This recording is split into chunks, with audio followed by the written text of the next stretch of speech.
Bonjour à tous et bienvenue sur Elric Studio Jeux de Plateau. On se retrouve aujourd'hui pour la suite de notre série consacrée à It's a Wonderful World, le jeu développé par Frédéric Gerhardt, illustré par Anthony Wolf et coédité chez Origame et la boîte de jeu. La vidéo d'aujourd'hui sera consacrée à une partie complète de It's a Wonderful World augmentée par l'extension Corruption et Ascension. Dans un premier temps, nous verrons ce qu'apporte cette extension. Et ensuite, nous nous lancerons directement dans la partie. Quels sont les changements apportés par Corruption et Ascension? Alors, pour l'essentiel, il s'agit d'un gros paquet de cartes, voilà, composé d'une cinquantaine de cartes, dont le dos est différent de celui du jeu de base. Il y a 4 types de cartes différentes. D'abord, les cartes de type Corruption, qui nous obligent à nous départir d'une partie de notre production. Ensuite, les cartes projet maître, qui sont des cartes beaucoup plus difficiles à construire, mais rapportant beaucoup plus de points. Des cartes de type super production, là encore difficiles à construire, mais dont les capacités de production sont nettement supérieures à celles que l'on trouve habituellement dans le jeu de base. Et enfin, des cartes à double entrée pour le scoring. Et donc là, ce sont des cartes qui, grâce à ce combo, nous permettent, enfin à des combos, hein, là c'est un exemple, donc, par exemple ici les cartes bâtiments et les militaires, qui se conjuguent pour nous donner un coefficient nettement supérieur à ce qu'on trouve également dans les projets de la boîte de base. Donc on voit que principalement ce sont finalement des capacités un peu exacerbées que nous allons utiliser et qui vont théoriquement nous permettre de scorer. En matière de mécanique, il y a quelques changements, quelques aménagements que nous allons découvrir pendant la partie.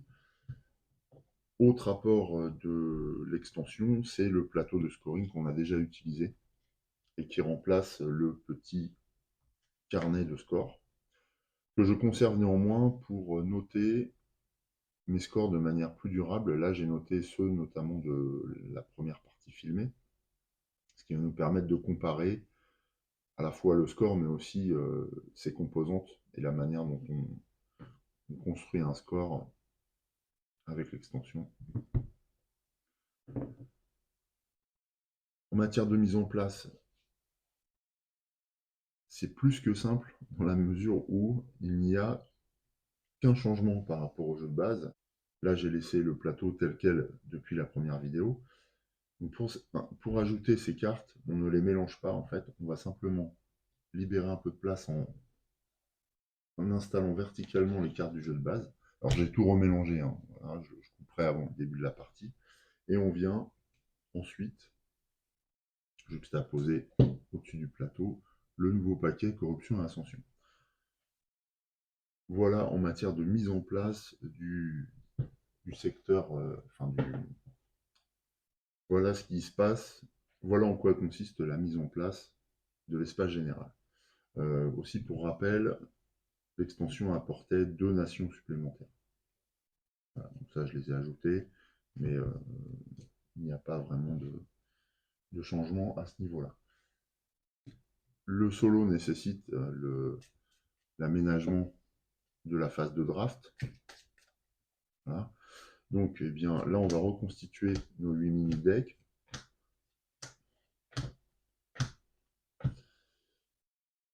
D'ordinaire, il y a 5 cartes dans chaque mini-deck. Et bien là, on va s'arrêter à 3 cartes dans chacun d'eux.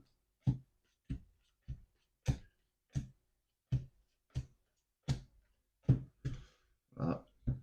Ensuite, ce qui change, eh bien, c'est que avec Corruption Ascension, on ajoute à chaque mini-deck 2 cartes Ascension et Corruption, tout simplement.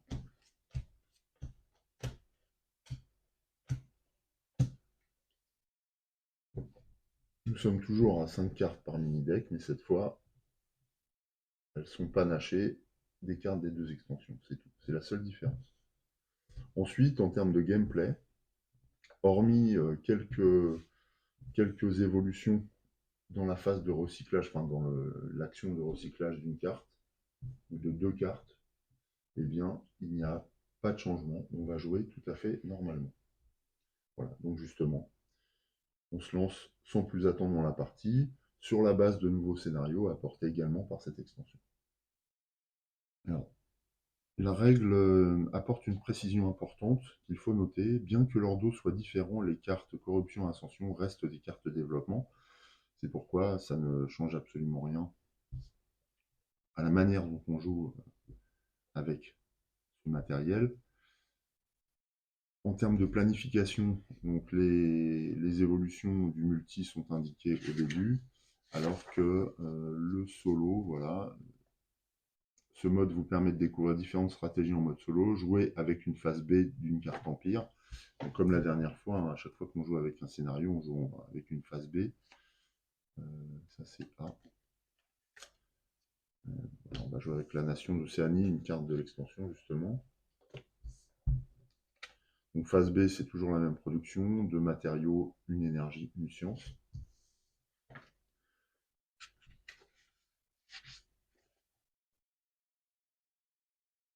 Pour chaque scénario, prenez les cartes indiquées, en violet pour les cartes corruption ascension et en orange pour les cartes It's a Wonderful World, et placez-les dans votre zone de construction en début de partie. Vous ne gagnez que si ces cartes sont construites en fin de partie. Donc on voit qu'en plus, en matière de principes et d'objectifs, le jeu enrichi de l'extension fonctionne exactement comme le jeu de base. C'est-à-dire qu'on va avoir des cartes déjà prêtes dans notre zone de construction à réaliser. La différence, là en tout cas pour le premier scénario, c'est que nous allons disposer de 6 objectifs, de 6 missions. Voilà, il y a 6 cartes, dont 3 du jeu de base et 3 de corruption ascension, au lieu de 4 dans le jeu de base. En fait, nous verrons que It's a Wonderful World augmente un peu la difficulté du jeu, encore que ça dépend. Ça dépend du tirage des cartes. En même temps qu'elle augmente les possibilités pour le joueur, les possibilités de choix et d'action pour le joueur.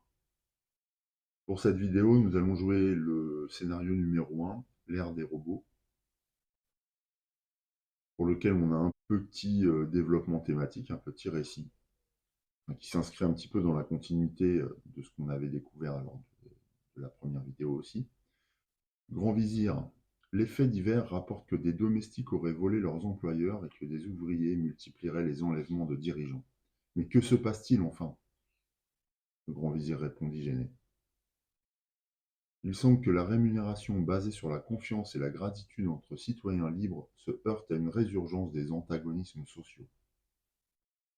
Le leader suprême est choqué. Ce que vous dites n'a aucun sens. Dans une société parfaite telle que la nôtre, il ne peut exister de lutte des classes. Quoi qu'il en soit, je vais libérer l'humanité des tâches serviles grâce aux machines, et même les animaux seront remplacés par des robots.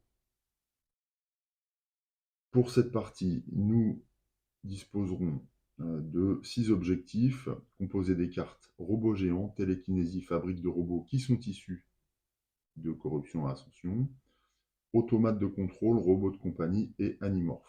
Cette fois, en revanche, c'est un changement de taille. Le premier palier à atteindre est de 95 points pour gagner la partie. Donc non seulement il faut construire cette carte, mais en plus il faut atteindre ce palier de 95 points. Alors ce qui diffère a priori dans le deuxième scénario, le palier est un peu moindre. Et on voit les missions ne sont composées que de cartes de l'extension. Je vais chercher les cartes et puis on débute tout de suite la première manche. J'ai récupéré toutes les cartes. Donc 3 de l'extension, 3 du jeu de base. Alors celle de l'extension, on a ce qu'on appelle un super projet. Là, le robot géant, on voit qu'il faut énormément de ressources pour le construire, mais que celui-ci apporte des points de type combinaison.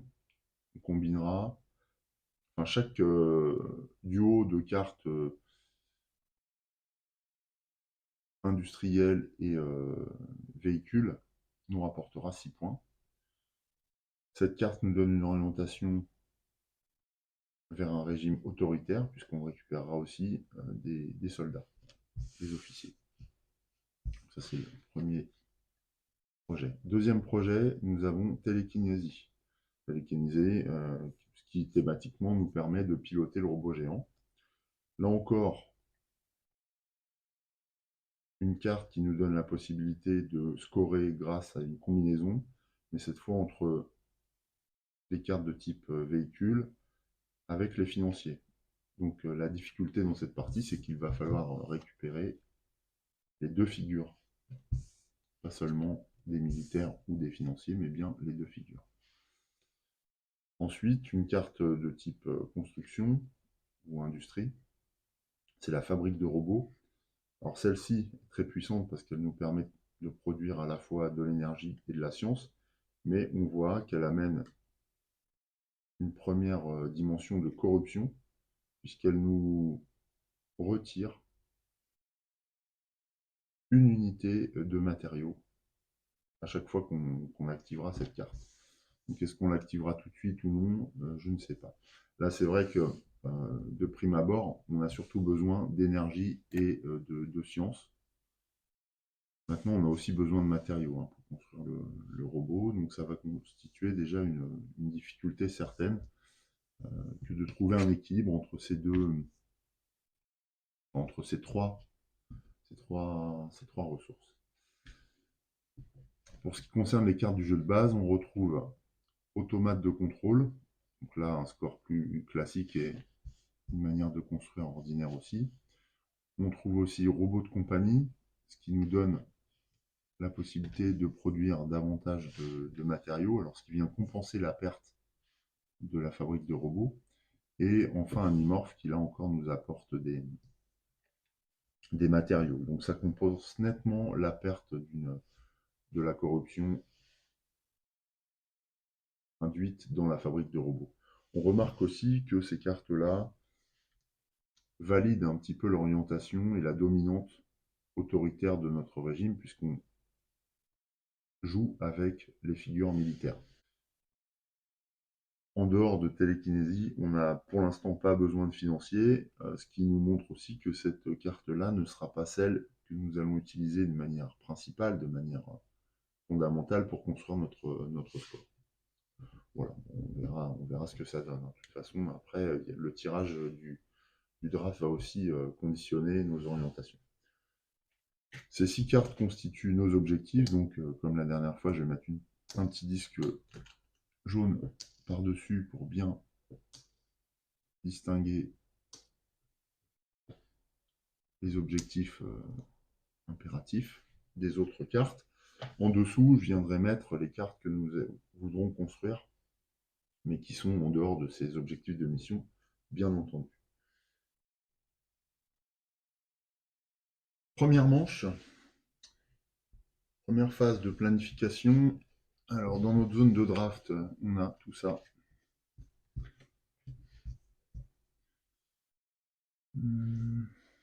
Alors, là, la difficulté, ça va être de produire en début de partie. Déjà, on va mettre en place le complexe industriel dans notre zone de construction, voilà, qui va être constitué de 2 lignes. On va conserver en haut les missions et en dessous les projets annexes. Je vais construire le zeppelin aussi, ce qui fait que là j'aurai une paire de cartes qui correspond à cette combinaison là du robot géant. En dehors de ça, la clinique de luxe est tentante parce qu'elle produit de la science.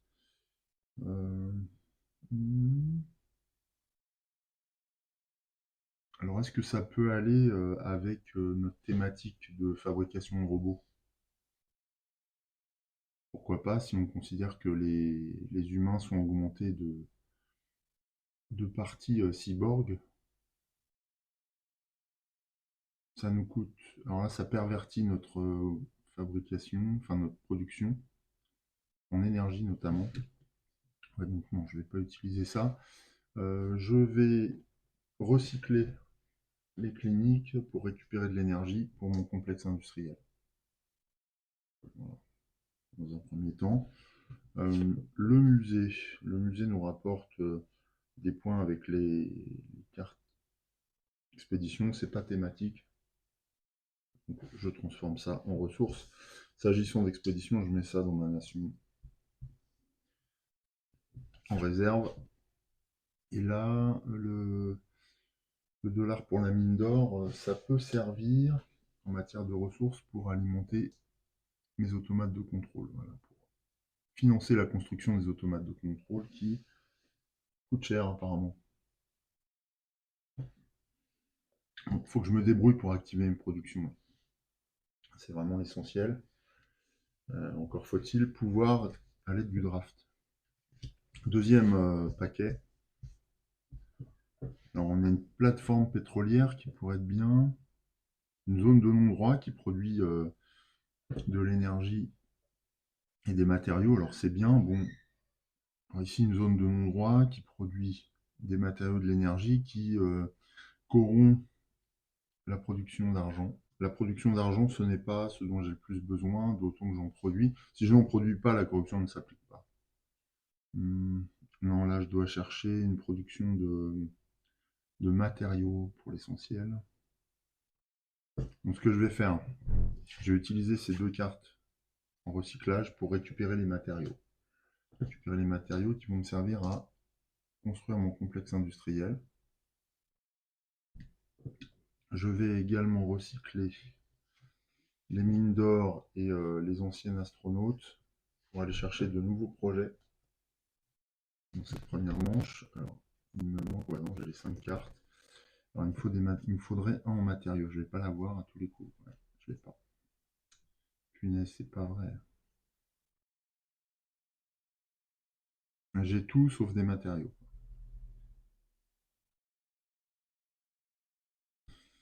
Donc, ce que je vais faire, je vais prendre n'importe quelle carte et je vais à nouveau recycler ces projets pour piocher 5 cartes. 1, 2, 3, 4, 5. Ah voilà. Alors cette usine, elle me plaît bien.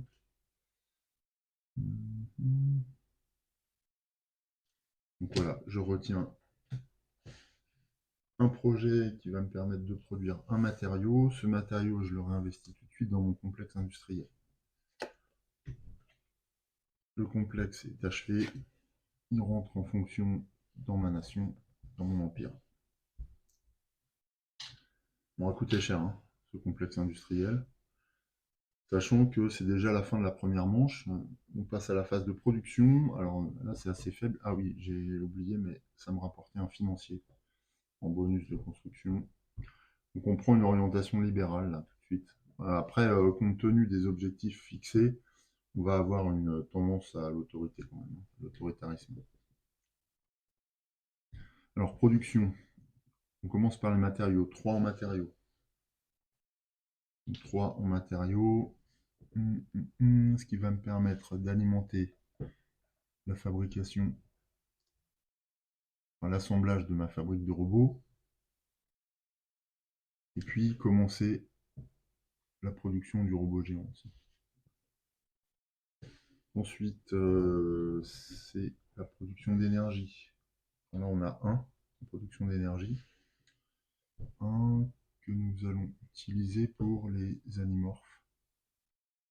Voilà. Après l'énergie, c'est la science. Un aussi, une unité en science. Une unité de science, on va s'en servir pour les animorphes. Autant produire immédiatement, surtout que ce sont des objectifs. Et enfin, on passe à une production de dollars. On a un en production de dollars. Est-ce que ça nous sert? Pas tout de suite, donc on met ça en réserve, en stock. Voilà. Notre première étape est totalement, notre première manche est totalement terminée. Donc on passe immédiatement à la deuxième manche. Je ne produisais pas d'exploration. Alors, deuxième manche. Alors, pour la deuxième manche, l'enjeu, ça va être de finaliser au moins une ou deux missions, parce que là, sans avancer sur les missions, c'est hyper risqué, notamment celles qui nous permettent les fabrications. Et puis, trouver des cartes qui vont nous servir, mais ça dépend éminemment du draft. Pourquoi j'ai 6 cartes? À chaque fois, ça me fait le coup. Donc, je vais en enlever une au hasard. Hop, je la remets dessus.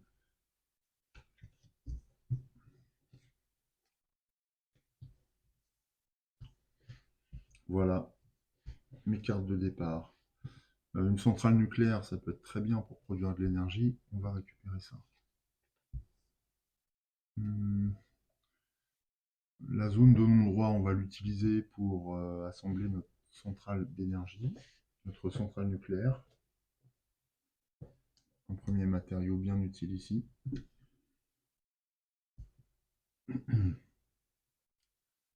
Justement, là, le canon solaire, c'est pas mal, mais c'est une carte de type bâtiment. C'est pas dans nos priorités. On va la recycler pour récupérer un en énergie. Qui va nous servir à assembler le zeppelin. Ces deux projets-là vont être recyclés elles-mêmes pour 5 nouvelles cartes projet. Ah non, je vais faire 3 cartes. Corruption et ascension. Trouver un levier peut-être plus fort. Bah voilà, palais flottant, il est bien celui-là. Il me faut un peu de dollars, mais j'en produis. Quartier occulte. Il n'est pas si bien que ça. Les archives planétaires sont bien aussi, mais elles nous orientent entre science et découverte. Donc c'est pas forcément notre tasse de thé. On va conserver le palais flottant qu'on va assembler. On va construire. Deuxième paquet de draft pour la deuxième manche. Alors là, j'ai, bonne nouvelle, j'ai de la science, ce qui va nous permettre de finaliser la production d'animorphes. Hop. Donc ça m'apporte un bonus de type officier et une production de 1 matériau. C'est une mission. C'est bien. Ensuite, alors il nous faut pas mal d'énergie. Là, j'en ai assez peu, mais je vais en produire de l'énergie. Donc là, je recycle les éoliennes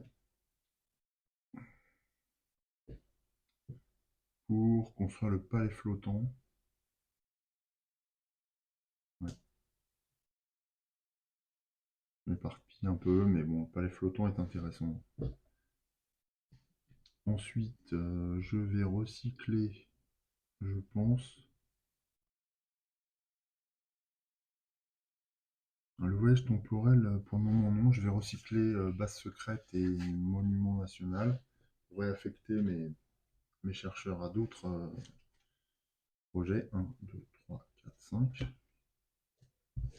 En espérant tomber sur des matériaux ou de la science. Voilà, j'ai de la science déjà. Inverseur de gravité. Ouais, moi je prends de la science. Donc, puisqu'on a de la science, je vais recycler ça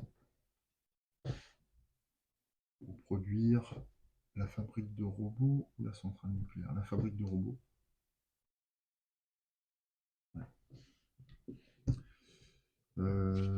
Est-ce que je produis le voyage temporel? Ouais, j'ai essayé. 15 points, ça se tente. Après, il faut beaucoup de ressources, mais je vais essayer de mettre en place un moteur de production de science. Donc, bon, ça devrait coller. Maintenant, c'est pas encore fait, hein. On est déjà à la fin de la deuxième manche en matière de de planification, on passe à la production. La production, c'est assez peu enrichi ce tour. Au niveau des matériaux, on en produit 4. C'est faible. 4 matériaux.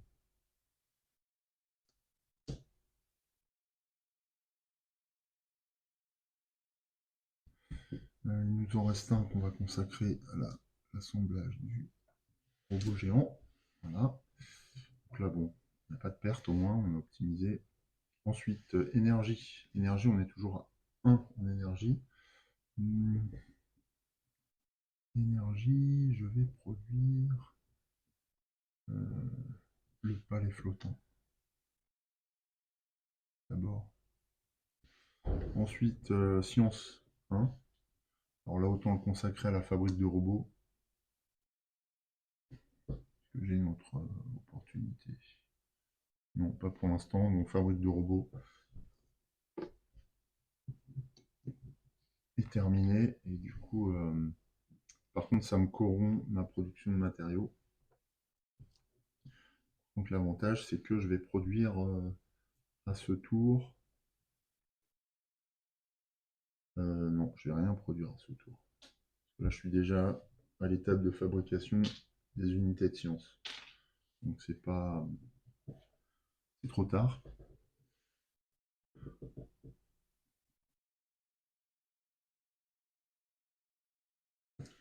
Production de dollars, j'en produis un seul. Un seul, mais qui va m'être utile pour le palais flottant. Et puis, expédition, je n'en produis pas, donc c'est réglé. Voilà. Fin de la deuxième manche. Déjà, ça va hyper vite. Hein. Maintenant, on a l'habitude, je n'explique plus rien, donc c'est extrêmement rapide. Mais voilà, après, en termes d'efficacité, c'est pas encore concluant. Allez, nouvelle étape de draft pour cette troisième manche.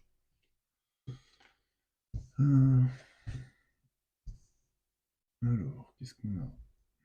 On a du matériau là, donc quartier occulte, mais j'aime pas trop cette carte. Est-ce qu'on a de la science? Ouais, on a de la science, donc on va produire notre centrale nucléaire de manière complète. C'est cool. Il nous rapporte une production, mais pas de bonus. Ça c'est recyclé. Est-ce que je mets en place le complexe industriel là? Ouais, je pense. C'est bien. La méga bombe, elle me tente à cause des deux militaires. Maintenant, on n'est pas sur une mission de production militaire, justement.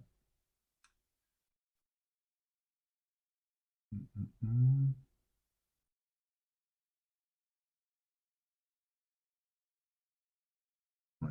Puis je suis faible en production, je vais plutôt mettre en place l'assemblage d'un deuxième complexe industriel.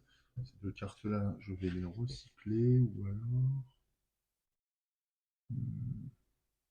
Alors je me sers de cette unité d'énergie pour mon complexe industriel, justement. Il me reste une unité, 1 $, je peux l'utiliser pour le palais flottant. Pourquoi pas. Voilà. Pour le palais flottant, je peux aussi recycler un militaire. Il me manque une science uniquement pour activer cette production. Ouais, c'est dommage. Deuxième étape de draft de la troisième manche. Alors, on a le contrôle du climat, un porte-avions, les éoliennes, convoi commercial. Oh, prison de haute sécurité, mais c'est assez peu thématique aussi ça.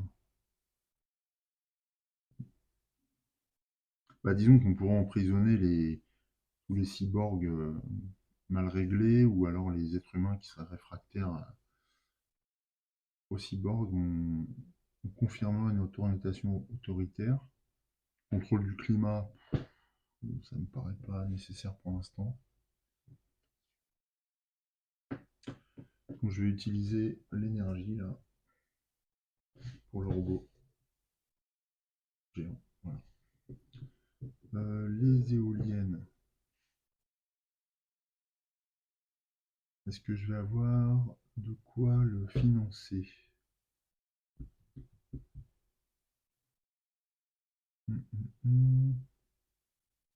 Il faudrait plutôt des cartes de type véhicule.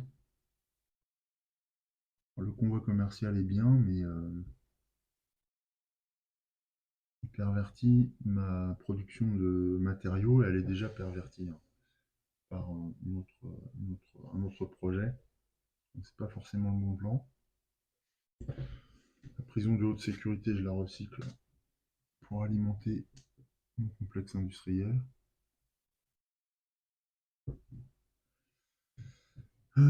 Qu'est-ce qu'il me manque? Le porte-avions aussi.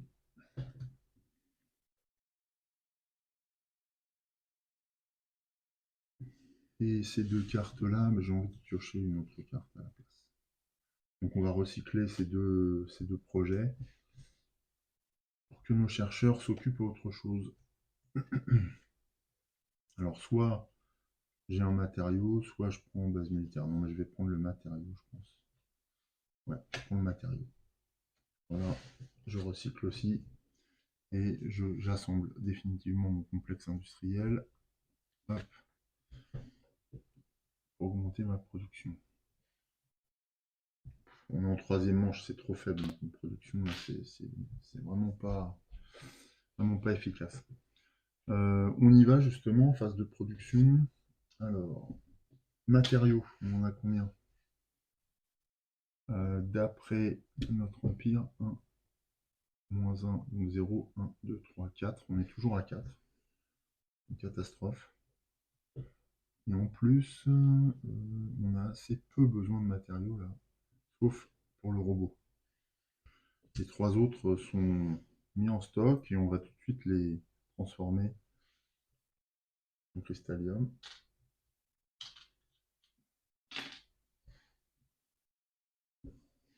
Donc on a un cristallium dispo. Du cristallium, il m'en faut 5 en tout. Un pour le robot géant, un pour la télékinésie, donc ça c'est le cristallium impératif, et 3 autres pour réussir à financer le voyage temporel et ses 15 points. Après, c'est la production d'énergie. Alors là, on a un peu mieux. 1, 2, 3, 4, 5, 6. Donc, production d'énergie nous permet de recruter, puisqu'on a la suprématie, un officier supplémentaire. Et 6 unités d'énergie. 6 unités d'énergie, ça nous permet de satisfaire les ressources du robot géant, de finaliser le zeppelin,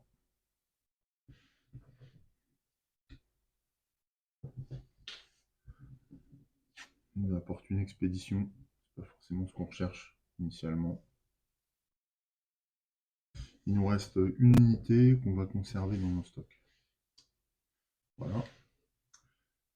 Après, on produit de la science.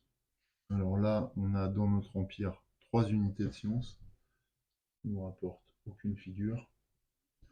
3 unités de science, ça nous permet l'assemblage des robots de compagnie. On pourrait terminer aussi le robot géant, mais c'est pas la priorité. Robot de compagnie, c'est fait. Mission accomplie. C'est de la prod, c'est ça qui est intéressant.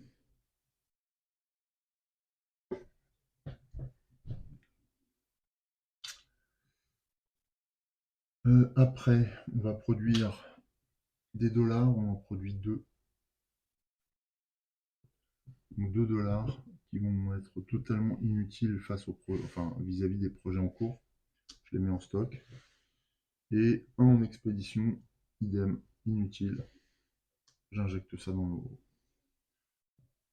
nos stocks. Voilà, là c'est fini.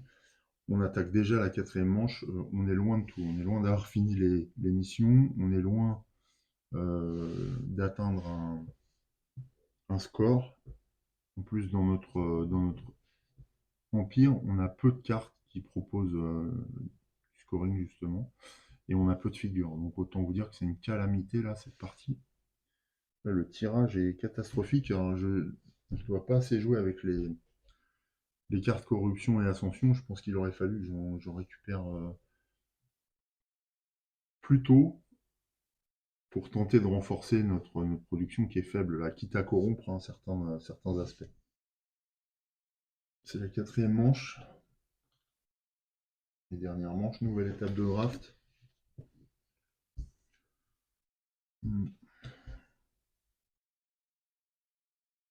Je retombe sur des cartes qui ressemblent à ce qu'on avait. C'est très très faible. Très très faible. Je vais récupérer les pillards là. Ouais, mon idée étant de satisfaire le robot géant là encore.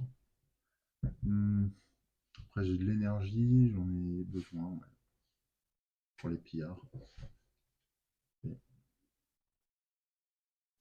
je vais utiliser le trésor de Barbe Noire aussi pour récupérer 1 $, enfin une unité de dollar pour finaliser les pillards. Qui m'apporte pas grand chose si ce n'est une production d'expédition. C'est pour fabriquer du cristallium, hein, l'idée. Ces deux cartes-là, argent, énergie, je n'en ai pas besoin. Je les recycle pour aller chercher de nouveaux projets. Je vais récupérer des projets classiques. 1, 2, 3, 4, 5. Et je vais en choisir un parmi ceux-là. Il me faut de la science. Je l'utilise pour produire mon palais flottant.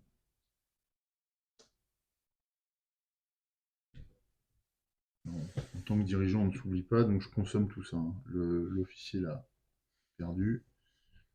Ces ressources sont consommées. En revanche, voilà, j'obtiens ce palais qui va me rapporter des points pour les cartes véhicules et 2 points d'énergie. Production d'énergie. Ça peut servir.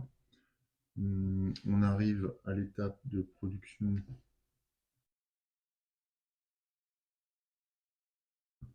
Non, on est dans la phase de draft. Donc là, le draft est terminé. On passe à la deuxième phase de draft pour cette quatrième manche. Est-ce que j'essaye d'assembler la division de chars et autre chose? Et le laboratoire, ouais, ça peut être bien. Moi, j'ai de quoi, je pense. Assembler les deux, ça me fera une paire supplémentaire. La place financière me rapporte un financier aussi. L'utopie. La ville souterraine me rapporterait un cristallium. Est-ce que j'ai de quoi la financer, la ville souterraine? Il me faut 1 $. Ici, j'ai 1 $. Ici, j'ai 1 $. Et là, je vais en produire 1. Donc, ça me fait 1 $ ici. 2, 3. Et il m'en faut 1, 2, 3, 4. Il me faut 4 $. Par contre, je produis un cristallium. Ah oui, mais non, c'est pas intéressant parce que cette production-là, je pourrais pas l'activer.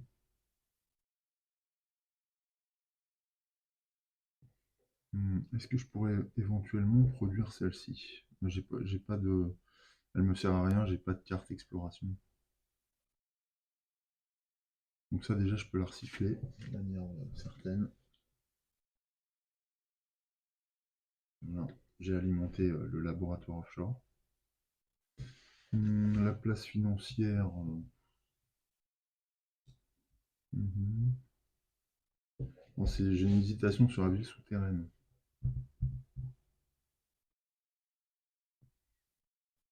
Il faudrait 2, 3. Ah non, j'ai plus besoin que de 2 $.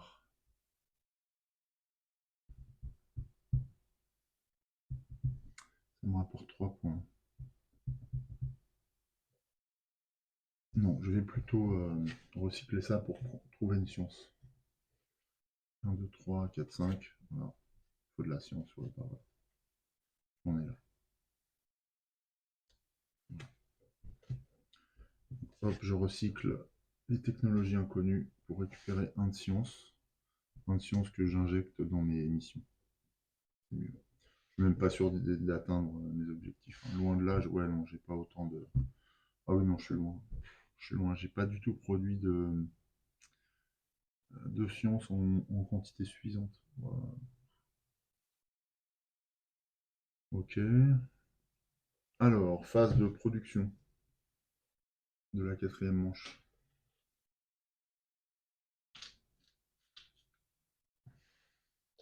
Phase de production de la quatrième manche. Alors, d'abord les matériaux. 1, 2, 3, 4, moins 1, 3, 4, 4 plus 1, 2, 3, 4. Donc ça fait 8. Donc là, je récupère un bonus de suprématie en financier et 8 unités de matériaux. 6, 7, 8. Je peux finir l'assemblage de mon laboratoire offshore.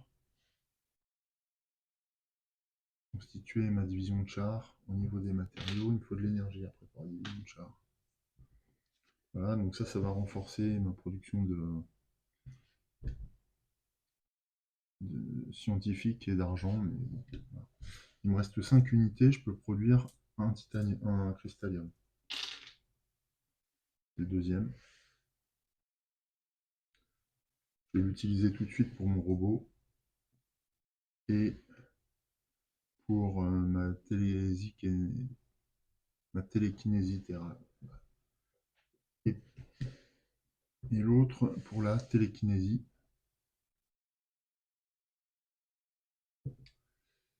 Phase de production d'énergie. On en a un petit peu quand même. 1, 2, 3, 4, 5, 6, 7, 8. Donc là aussi, on a le bonus de suprématie, c'est un militaire. 8 en énergie.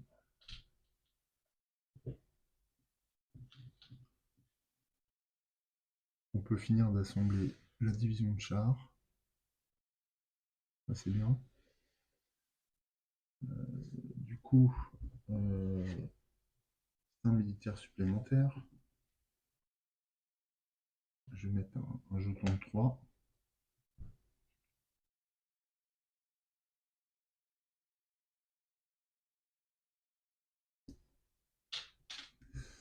Il nous reste beaucoup de points.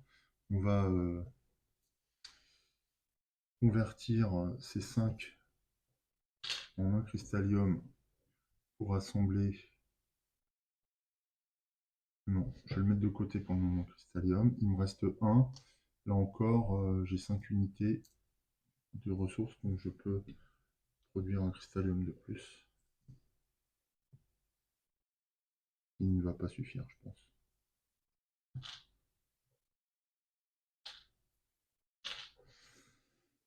Il nous manque énormément de sciences. Ouais, il nous en manque 1, 2, 3, 4, 5, 6, 7, 8, 9, 10 sciences. Et on en produit, puisqu'on est à cette phase-là, 10 sciences. Et on en produit 1, 2, 3, moins 1, ah non, 1, 2, 3, 4. On produit que 4 sciences. Ah, c'est une cata. 4 sciences. On est très très loin du compte. 4 sciences, donc là on va investir tout de suite dans le robot géant, dans les automates de contrôle. On a quasiment achevé. On peut utiliser un cristallium pour compléter les automates de contrôle.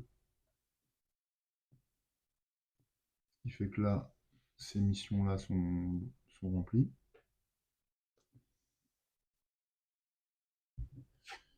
Ça me rapporte 2 militaires supplémentaires, 2 officiers.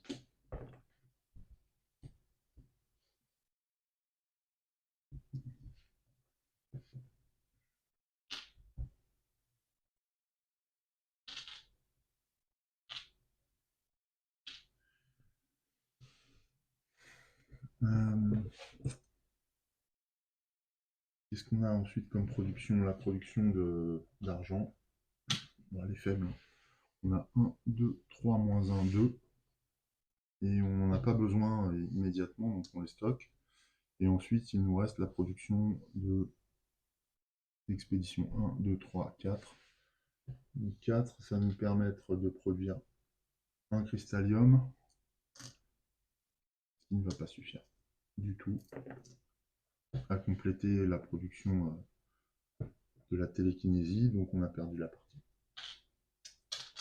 C'est bien chiant. Voilà. Là, si je complète, voilà ce que ça donne. Ce qui fait que cette mission est finalisée.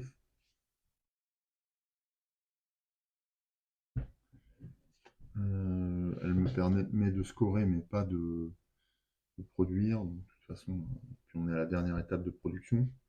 Donc, de toute façon, ça ne change plus rien. Il nous manque 3 unités de science pour réussir à remplir les missions. Alors, de toute façon, alors on perd, hein, puisque je ne réussis pas à satisfaire les missions imposées. Mais de toute façon, je pense qu'en termes de points, je suis très très loin du compte. Parce que là, j'ai à peine 5 militaires, donc là, j'aurais marqué 5 points. J'aurais marqué 6 points par paire de cartes industrie et véhicules. J'en ai combien? 1, 2, 3, 4, 5. J'ai 5 cartes véhicules et 1, 2, 3, 4, 5 cartes infrastructure. Donc ça fait 6 x 5, 30. Donc là, je suis à 35 points en tout. Plus 2 par carte véhicule. 2 x 5, 10. Donc je suis à 45. Plus 1, 46. Plus 2, 48. Ainsi que le score de mes figures. Là, 48 et 2, 50. Je suis à 55. Or, le score à atteindre était de 95. Donc je suis vraiment hyper loin. Mais ça fait rien. C'était quand même... mais ça fait rien. En même temps, c'est aussi... Mais ça fait rien parce que ça a le mérite de montrer... Mais ça ne fait rien parce que ça a le mérite d'illustrer le fait que l'apport de l'expansion constitue une difficulté supplémentaire pour le jeu. Alors, c'est à la fois des opportunités supplémentaires grâce aux cartes, que j'ai certainement très très mal choisi, mais c'est aussi une difficulté supplémentaire dans la construction, à cause des corruptions là, qui viennent réduire certaines de nos productions. On doit composer davantage, et puis après, voilà, le draft n'est pas toujours assuré. Ça, c'est une donnée aléatoire avec laquelle il faut composer. Bon, là, j'ai pas su m'en sortir. J'ai probablement mal orienté la production de mes projets, mais c'est vrai que j'étais un petit peu happé par ces scores-là. Peut-être que j'aurais dû forger moi-même mes orientations de score plutôt que me tenir à ce qui était proposé. Peut-être qu'il y a un petit piège là dans le scénario numéro 1 de l'extension Corruption à Ascension. En tout cas, c'est la fin de ce second épisode. Même si ça se solde par un échec, je vous proposerai prochainement un troisième épisode consacré à Guerre ou Paix. Et une nouvelle fois, nous nous embarquerons sur un scénario. Et là, ce sera un scénario qu'on découvrira et qui fait partie intégrante de la campagne. Donc encore une nouvelle dimension pour It's a Wonderful World. En attendant de nous retrouver donc, pour ce prochain épisode, je vous dis à très bientôt. Portez-vous bien. Je vous embrasse. Salut.